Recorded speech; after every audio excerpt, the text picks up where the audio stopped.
We've got a 1/64 ounce jig head and vise, number 8 hook, pretty small. The hose set up from tip of hook to tip of the head, maybe 3/4 of an inch. Pretty small, pretty little. I get a lot of requests for 1/64 ounce jigs. So we're gonna do this one, and the best thing about tying a 1/64 ounce and really small jigs is I've got all this scrap. Some of this scrap is stuff I bought off Amazon in the last 2 years that is no good for anything. Some of it's just scrap I got left over. That's what we're gonna be using for our tail material. We're gonna be tying this using this stuff right here. Get it off Amazon. It's stretch tubing. That's what I'm gonna use the body for. I like doing the small ones that I'm gonna be using for bluegill with stretch tubing, UV resin coat, just because a bluegill is probably harder on a jig than just about most fish. Not quite so, hybrids, white bass, stuff like that, but a bluegill will pick your jig apart. So let's go, let's give it a shot. Like I said, 1/64 ounce jig. We're gonna coat the shank of that hook with Sally Hansen's. We're gonna give it a pretty decent thread base, and we are using 140 denier ultra thread.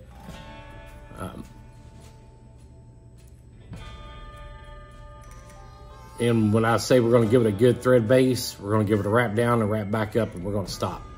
We wanna make sure that we got enough body, enough room to tie in our stretch tubing and everything else we wanna put in there with it. So we're gonna put a little bit of flash in first. And I probably kind of wish I would have tied the flash in when I wrapped the body. I would have saved a little bit, but it'll be fine, it'll work out. So we're gonna tie in our flash and use whatever kind of flash you wanna use. This is just what I got. It's flash I've bought off Amazon. I've got tons of it, so I'm usually pretty generous when it comes down to flash. Now we're gonna put some pink feathers in this, and this is one I got off of Amazon, and I will show you what it is about this I don't like. All the tips are completely round. That is not what they showed in the picture, but that's another example of be careful what you get off Amazon. There is not a sharp tip anywhere in that. So what I'm gonna do is I'm gonna pick off one of these big old rounded end feathers here that are not what the guy on Amazon said he were. It's the only sharp one in the whole bunch. The only one. Throw that up there and save it for later. So let's go to the next one right here. End of it's as round as a baseball. We're gonna go down, let's say about this far down that feather, and we're gonna grab enough there, and we're just gonna pull it right off the stem. Kind of separate it out here and see what we got.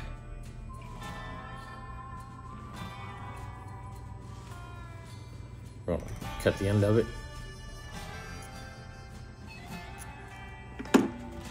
Pull it right on the shank of the hook. Get it all wrapped in there. And it's kind of stuck together, but I'm pretty sure when you get this underwater, it'll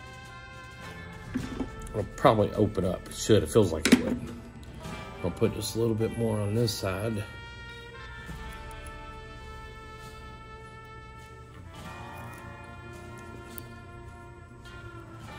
And we are going to stop right there. That's it. As far as we're going to go. That's all we're going to put in that body. That's all we're going to put in the tail. Just a flashy little jig. You cast that over a bluegill bed. Should do the trick. Next, our stretch tubing. I'm going to cut off about About 14 inches of it. We ain't gonna use nowhere near that, but we're gonna cut that off. And it's pink, but it's a little bit transparent too. So when you get that wrapped around that body, the color of this is gonna be the color of what you got in that thread. Just like you do your Chanel.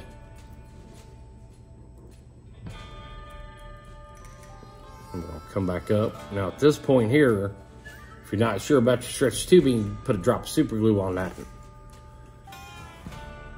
I don't, not always, unless it's a really big jig, but we're just gonna go ahead and we're just gonna wrap that. And we're not gonna pull it super tight. The tighter you pull it, the smaller it's gonna make that body, but we're just gonna kind of overlap, get right beside each wrap.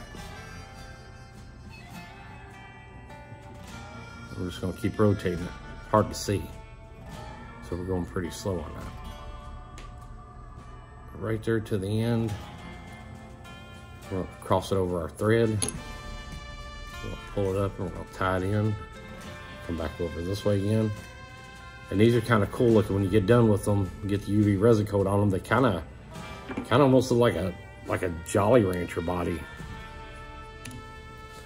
We're gonna set that stretch tubing off to the side, and there's a little piece right there, and I'm pretty sure this ain't the best focus.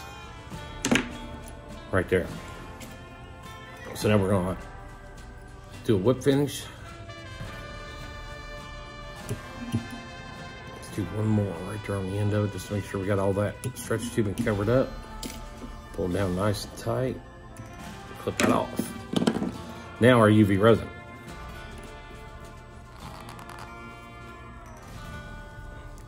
We're gonna be pretty liberal with this. We're gonna get a big old drip going, and we're gonna make sure we got all the little crevices of that completely covered in. We're gonna brush our head, and we're gonna work that drip around just a little bit. We're gonna help that drip, just kind of push it. And when you got it built up the way you want it built up, you're gonna hit it with that UV light, and it's only gonna take a second or so to get it to harden up. So make sure, you know, you don't have a big drip hanging off the bottom. Kind of rotate it, let that drip slowly work its way around, let gravity kind of do the work on that. Get your UV light ready. And then when you think you got it to where you're happy with it, put that UV light on it. And that's gonna start making it tacky. That's gonna stop your drip from going anywhere else.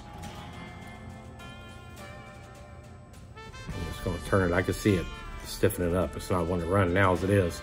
That's only, you know, I said you're gonna put the UV resin on, you're gonna be pretty liberal with it, but you know, you're talking like a drop. So it's really not that much.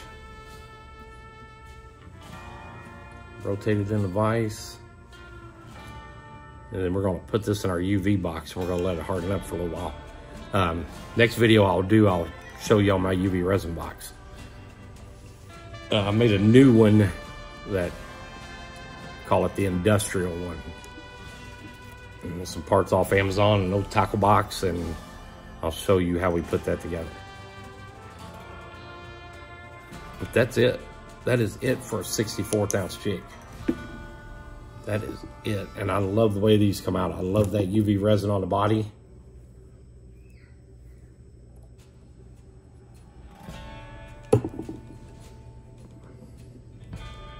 Like I said, that tail kind of come apart once it gets in the water, kind of open up, fluctuate a little bit.